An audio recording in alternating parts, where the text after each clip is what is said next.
Tired of manually moving items around your Minecraft base? Let's dive into the wonderful world of hoppers and learn how to automate your resource management in just a few simple steps. First, you'll need to craft a hopper. Combine 5 iron ingots in a V shape on the crafting table, leaving the center square and the top middle square empty.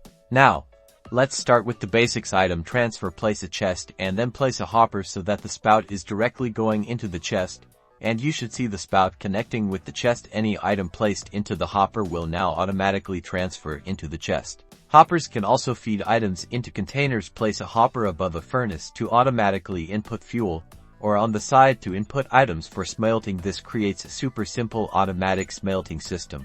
And here is the best part: hoppers can be chained together. Place multiple hoppers leading into each other. The items will travel all the way down the line to the final chest, giving you an effective way to move items long distances. You can also place hoppers beneath crafting tables so that your newly crafted items drop straight into the hopper beneath. This is a very simple way to manage item transportation.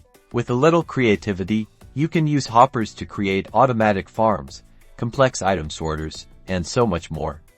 Now you're ready to build complex Minecraft contraptions.